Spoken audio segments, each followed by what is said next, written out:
안녕하세요. 이번 강의 바로 유체지구의 가장 마지막 강의입니다. 우리가 고체지구 다 끝냈고, 유체지구도 이제 오늘 편서풍 파동으로 다 끝낼 거고, 그러면 이제 지구과학 2를 3분의 2가 다 끝난 거예요. 이제 나머지 이제 우주에 관한 천문학 내용이 남은 거죠. 만약에 고체지구부터 이제 차례차례 해가지고 이번 강을 듣는 학생이 있다면 선생님이 약간 칭찬보다는 고맙다는 말을 하고 싶어요. 선생님 이거 강의 찍으면서 이제 누가 아무도 안 볼 수 있겠다 이렇게 생각하면서 찍기도 하는데 이렇게 고체지구부터 차근차근 해서 지금 편서풍 파동까지 들은 학생이 있다면 너무 고마울 것 같습니다. 자, 그러면 우리 유체지구의 가장 마지막 내용인 편서풍 파동 시작해 보겠습니다. 자, 편서풍 파동을 선생님이 지난 시간 끝부분에 살짝 예고를 했어요. 중위도 상층의 높은 곳에 부는 어떤 파동 형태의 서풍이다. 요 정도를 예고했던 것 같습니다. 오늘은 이 편서풍 파동에 관한 것만 쭉 배울 건데 우리는 먼저 이 편서풍 파동은 왜 생깁니까? 편서풍 파동의 원인부터 한번 볼게요. 자, 편서풍 파동의 원인은 두 가지입니다. 첫 번째는 위도별 기온차, 두 번째는 지구 자전에 의한 전향력. 이렇게 두 가지가 있는데 전향력 잠시 후에 보고 우리는 위도별 기온차가 어떻게 편서풍 파동을 만드는지 지금 아래쪽 그림으로 한번 볼게요. 선생님이 지금 왼쪽을 이렇게 한번 써볼게요. 지금 지표면에 여기를 저위도라고 하고 여기를 고위도라고 하겠습니다. 지금 북반구라고 한다면 이게 북극 쪽으로 향하는 거 북쪽이고 이게 적도 쪽으로 향하는 남쪽이라고 할 수 있는 거죠. 자, 여기까지 됐어요. 자, 그리고 위에 등압선이 있습니다. 등압선은 이제 고도가 낮을수록 압력이 높을 테니까 800, 700, 500 헥토파스칼 순서로 3개를 그려놨어요. 근데 실제로는 등압선의 분포가 이렇지 않죠. 왜냐? 자, 고위도와 저위도 중에 누가 더 기온이 높습니까?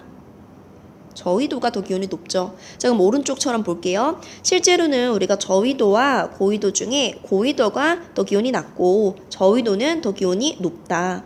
그럼 기온이 높으면 공기는 팽창해서 공기 기둥이 두꺼워지고 기온이 낮으면 공기가 수축해서 또는 공기가 하강해가지고 공기 기둥의 두께가 얇아진다. 그래서 실제 등압면도 800 헥토파스칼, 700, 500 헥토파스칼 그려봤을 때 같은 그 압력을 갖는 기압을 갖는 그 등압면이 이 저위도상에서 더 높은 곳에 그려진다. 이해 갔어요? 우리는 쉽게 저위도는 공기가 따뜻하니까 팽창해. 그래서 등압면도 더 높은 곳으로 올라가. 자, 요 정도 이해를 해 두시고 자, 그러면 여기 있는 어떤 그 공기가 어떻게 움직이는지 한번 생각을 해 볼게요. 그러니까 요 공기 덩어리가 받는 힘에 대해서 생각을 해 보자는 거죠. 자, 일단 지금 여기 왼쪽이 고기압일까요? 오른쪽이 고기압일까요? 그렇죠. 여러분, 여기 오른쪽은요. 500 헥토파스칼 등압면보다 아래쪽에 있다. 얘는 500보다 기압이 높다는 거예요. 500보다 기압이 높아요. 자, 왼쪽은요. 얘 500 헥토파스칼 등압면보다 더 위쪽에 있다. 얘는 500 헥토파스칼보다 기압이 낮다는 거죠. 기압이 낮다. 그럼 정리하면 이렇게 되는 거죠. 지우고. 정리하면 지금 여기가 고기압, 여기가 저기압이다. 그럼 기압 경도력은 고기압에서 저기압으로 이렇게 작용합니다. 자, 근데 여기가 지금 상층이니까 지금풍이 분다면 전향력은 어떤 방향일까요? 지금풍이 불 때는 기압 경도력과 전향력이 반대 방향이고 크기가 같습니다. 그럼 전향력은 이런 방향으로 작용을 하겠죠. 자, 그때 여기서 그럼 지금풍이라는 바람의 방향은 어떻게 될까요? 자, 우리가 여기 북반구니까 기압 경도력의 오른쪽 직각이다. 이렇게 생각을 해도 되고 아니면 바람 방향의 오른쪽 직각이 전향력이 되어야 합니다. 이런 식으로 생각을 해도 되고요. 자, 어쨌거나 우리가 어떻게 생각하든지 여기에서 지금풍은 이렇게 칠판을 뚫고 들어가는 방향으로 부는 거죠. 자, 근데 이렇게 칠판을 뚫고 들어가는 방향의 바람은 어떤 바람인지 생각을 해봤더니 자, 지금 여기 왼쪽이 북쪽이고 오른쪽이 남쪽이라고 했었죠. 자, 그럼 여러분 입체적으로 봤을 때 여기 안쪽이 우리 북쪽 바라봤을 때 오른쪽이 동쪽이니까 얘가 동쪽이고 얘가 서쪽이에요. 그럼 지금 이 바람은 여러분 이게 화면 뚫고 들어가는 이런 방향으로 바람이 분다는 거죠. 서쪽에서 출발하니까 이 바람이 바로 뭐다? 이 바람이 서풍이다. 자, 우리 지금 확인한 게 뭐냐? 상층에서는 이 위도별 기온 차이 때문에 서풍이 붑니다. 그러면 중위도뿐만 아니라 어느 위도에서든 간에 그 위도별 기온 차이에 의해서 상층에는 이렇게 서풍이 분다는 거죠. 그 중에 우리가 중위도 상층에 있는 서풍을 편서풍 파동이라고 부른다는 거죠. 자, 그리고 한 가지 더. 자, 지금 고도가 높을수록 기압 경도력 어떻게 될까요? 고도가 높을수록 지금 기압의 차이는 더 커지고 있습니다. 그러면 가장 고도가 높은 대륙권 계면에서 기압 경도력이 가장 크겠죠? 그 말은 즉슨 이 지금풍의 풍속 역시 고도가 높을수록 빠르다는 거예요. 그래서 우린 여기서 알아둬야 될 게 두 가지죠. 위도별 기온 차이 때문에 상층의 서풍이 붑니다. 두 번째, 그 상층의 서풍은 고도가 높을수록 더 빨라집니다. 자, 이제 편서풍 파동의 원인 중에 한 가지를 본 거고, 그러면 지구 자전에 의한 전향력은 어떻게 편서풍 파동의 원인이 되는지 이건 선생님이 어떤 실험을 통해서 설명을 할 겁니다. 지금 오른쪽에 이 그림을 보면 얘가 회전 원통이거든요. 그러니까 어떤 버튼을 누르면 요게 회전할 수 있는 원통, 수조 같은 건데 이 원통이 지금 두 칸으로 되어 있어요.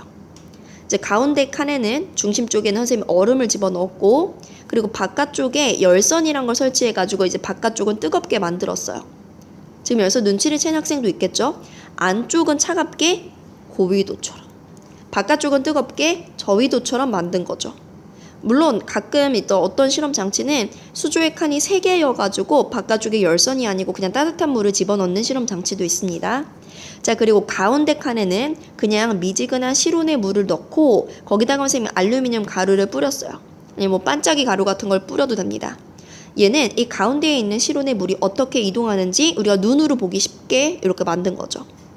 그리고 여긴 지금 나와 있지 않는데 여기 우리가 이거 이제 위에서 보면 좋잖아요. 이 알루미늄 가루의 움직임을. 근데 그거 볼 때 우리가 눈으로 직접 보면 좀 머리 아플 수 있으니까 이렇게 카메라를 설치하기도 해요. 근데 선생님이 여기 속도 조절기를 통해서 얘가 이제 회전하는 속도를 조절을 할 수 있거든요. 근데 얘가 좀 느리게 회전한다라고 하면 어떻게 되냐? 여기 한번 그림을 그려볼까요? 이렇게 자, 보세요. 지금 가운데에 있는 통에 물이 어떻게 움직이는지를 알고 싶은데 이 가운데 원통의 내벽은 얼음에 의해서 수온이 낮아지기 때문에 이렇게 하강을 해요. 근데 바깥쪽은 이제 열선에 의해서 뜨거워졌기 때문에 이렇게 상승을 하겠죠. 그럼 자연스럽게 이런 순환이 만들어지겠죠. 그럼 우리는 지금 하늘 위에서 내려다보는 거니까 여기 위쪽은 이렇게 물이 이동할 겁니다. 회전이 느릴 때는. 자, 그래서 아래쪽에 지금 그 회전시켰을 때 결과가 나와 있는데 회전 속도가 느릴 때는 알루미늄 조각이 우리 눈에 이렇게 보여요. 근데 회전 속도를 중간, 빠름, 점점 더 빠르게 하면 지금 가운데에 있는 그 알루미늄 가루들의 모양을 보니까 어때요? 이제 회전, 그 파동을 만드는 거죠. 회전이 빠르면 파동이 생긴다? 아, 그럼 이거 지구에 적용하면 우리 지구도 자전을 느리게 하거나 혹은 자전을 하지 않을 때는 지금 요거 순환의 원리는 헤들리 순환의 원리인 거죠. 이렇게 헤들리 순환만 나타날 거다. 그런데 우리가 회전을 빨리 하니까, 즉 지구가 자전을 하기 때문에 중위도에 편서풍 파동이라는 게 생기는 거구나. 그럼 우리가 요 실험을 통해서 편서풍 파동이란 게 만들어지려면 위도별 기온 차이뿐만 아니라 지구가 자전하는 것도 필요한 거구나. 그래서 편서풍 파동의 원인이 이렇게 두 가지인 거고, 지금 왼쪽에 편서풍 파동 한번 구경을 하세요. 지금 중위도 상층입니다. 고도 높은 곳이에요. 고도 높은 곳에 이렇게 서에서 동으로 굽이굽이 파동이 생긴다. 이걸 우리가 편서풍 파동이라고 하는 거죠. 자, 이제 편서풍 파동의 원인은 다 봤습니다. 자, 이제 우리 편서풍 파동이 어떻게 변화하는지, 진화하는지 요 4단계의 그림을 볼게요. 자, 첫 번째는 지금 여기가 북극이거든요. 고위도 쪽에 찬 공기 있고 저위도 쪽에 따뜻한 공기 있고 그 찬 공기와 따뜻한 공기를 편서풍 파동이 벽처럼 막고 있는데 편서풍 파동의 진폭이 그리 크지 않습니다. 자, 근데 요 상황이 계속되면 찬 공기는 더 차가워지고 따뜻한 공기는 더 따뜻해져서 이렇게 위도별 기온 차이가 더 커질 거예요. 그러다가 어느 한계점에 다다르면 안 되겠다. 둘이 좀 섞어줘야겠다 라는 생각에 이제 편서풍 파동의 진폭이 커집니다. 두 번째 그림을 보면 이제 진폭이 훨씬 더 큰 거, 구불구불한 거 볼 수 있죠. 자, 근데 세 번째 보면 이제 진폭이 커지다 못해 지금 요 찬 공기 덩어리는 똑 떨어질 것 같아요. 마치 혹처럼. 그래서 아니나 다를까 네 번째 그림을 보니까 지금 찬 공기 덩어리 중에 하나는 이렇게 따뜻한 공기 영역으로 똑 떨어졌습니다. 자, 이게 의미하는 게 뭐냐? 찬 공기가 따뜻한 공기 영역에 왔다. 위도별 기온 차이를 줄여준다는 거죠. 그리고 지금 네 번째 그림 보면 편서풍 파동의 진폭은 다시 감소했다. 다시 첫 번째 단계로 간 거죠. 이렇게 변동을 하면서 편서풍 파동이 반복된다는 겁니다. 자, 이해됐어요? 자, 그럼 편서풍 파동은 어떤 역할을 합니까? 자, 일단 편서풍 파동은요, 방금 우리가 그림에서도 봤듯이 위도별 에너지 불균형을 해소시켜줘요. 저위도가 에너지 과잉이고 고위도가 에너지 부족인 거를 해소시켜주는 역할을 하고요. 그리고 지상, 오타다. 지상. 지표면 부근 고도 낮은 곳에 온대 저기압과 이동성 고기압이라는 움직이는 저기압과 움직이는 고기압을 만듭니다. 이건 우리가 그 다음 그림에서 이해를 할 수 있을 거예요. 그래서 우리가 편서풍 파동 역할까지 봤고요. 그럼 이제 편서풍 파동과 지상의 기압 배치 보겠습니다. 이번 시간 내용 중에 가장 중요한 내용입니다. 자, 지금 화면에 보면 면이 두 개 나와 있는데 아래쪽이 지표면이고 그리고 위쪽은 이제 지표면보다 조금 기압이 낮아졌겠죠. 그래서 500헥토파스칼 등압면이라고 적혀 있어요. 그러니까 기압이 500헥토파스칼인 곳만 연결을 한 거죠. 자, 근데 500헥토파스칼에 해당하는 고도가 모든 곳에서 다 동일하지는 않겠죠? 아마 우리가 앞에서 봤듯이 저위도에서 더 고도가 높을 겁니다. 그래서 얘는 지금은 그냥 보기 편하게 하려고 고도가 같은 것처럼 그려놨지만 실제로는 고도가 다를 수 있는 거죠.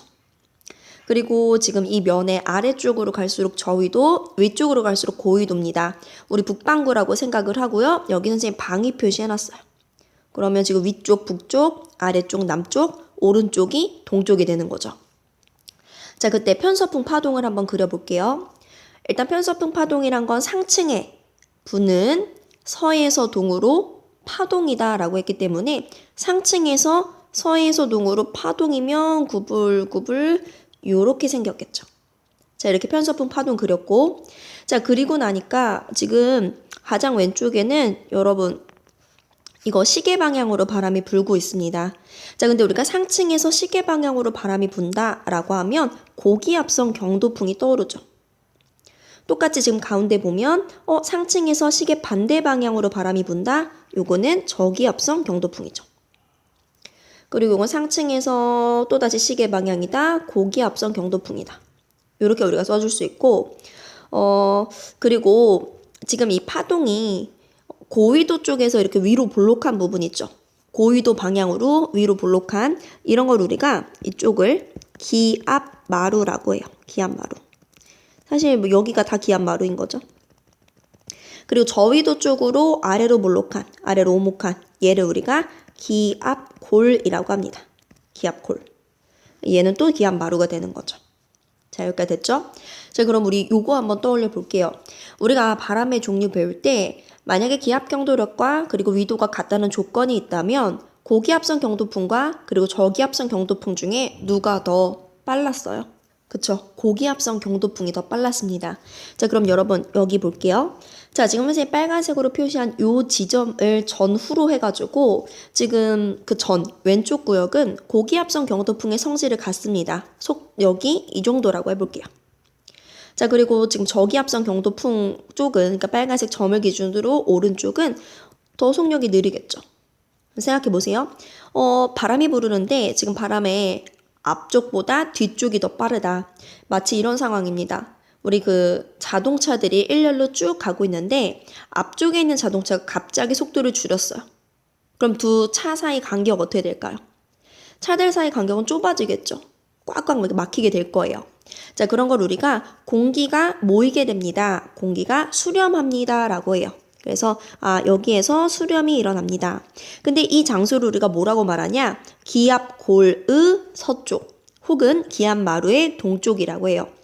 그럼 기압골의 서쪽 혹은 기압마루의 동쪽에서는 상층의 수렴이 일어나고요.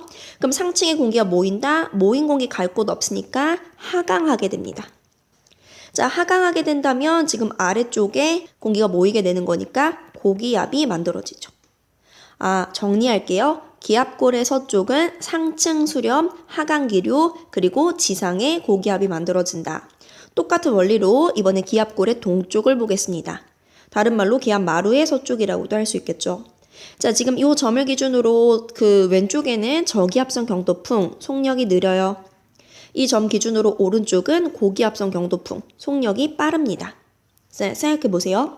자동차들이 일렬로 쭉 가고 있습니다. 근데 앞에 차랑 뒤에 차 중에 앞에 차가 갑자기 속력을 빠르게 늘렸어요. 그럼 두 차 사이 간격은 멀어지겠죠. 빈 공간, 그러니까 차간 거리가 이제 확보가 되겠죠. 자, 그 말은 이제 공기 입장에서는 공기가 텅 비게 된다. 공기가 퍼진다. 공기가 발산한다라고 합니다. 자, 공기가 발산합니다. 그럼 여기 공기 부족하니까 누군가 채워줘야 한다. 그래서 이제 상승기류가 일어나요. 상승기류가 일어난다? 그럼 지상에는 이제 공기가 부족하니까 지상에 저기압이 생기는 거죠. 자, 지구과학 1을 배운 학생, 또는 중학교 때도 배웠겠지만 이때 생기는 저기압이 바로 온대저기압이에요. 온대저기압은 이렇게 시옷자로 생기고 이렇게 남서쪽에 한랭전선, 남동쪽에 온난전선이 있죠. 됐죠? 그러면 기압골의 동쪽은 상층에 발산합니다. 그리고 상승기류 있고요. 지상에 온대 저기압이 만들어집니다. 결론을 내리면 이거예요. 상층의 기압 배치가 하층의 기압 배치, 하층의 기상현상을 결정하고 영향을 줬다는 거죠. 그래서 우리가 이 편서풍 파동에서 기압골의 서쪽과 그리고 기압골의 동쪽에서 일어나는 현상들을 꼭 알아두시고 여기서 하나 또 볼 수 있는 게 지금 지상에 만들어진 고기압과 저기압 얘네들은 바로 이동성 고기압과 온대 저기압 앞서 우리가 편서풍 파동의 역할로 지상의 온대 저기압과 이동성 고기압을 만듭니다. 그것까지 함께 살펴본 거죠. 자, 이렇게 우리 편서풍 파동과 지상의 기압 배치 오늘 제일 중요한 내용까지 끝냈고요. 자, 그러면 이제 마지막으로 제트류 보겠습니다.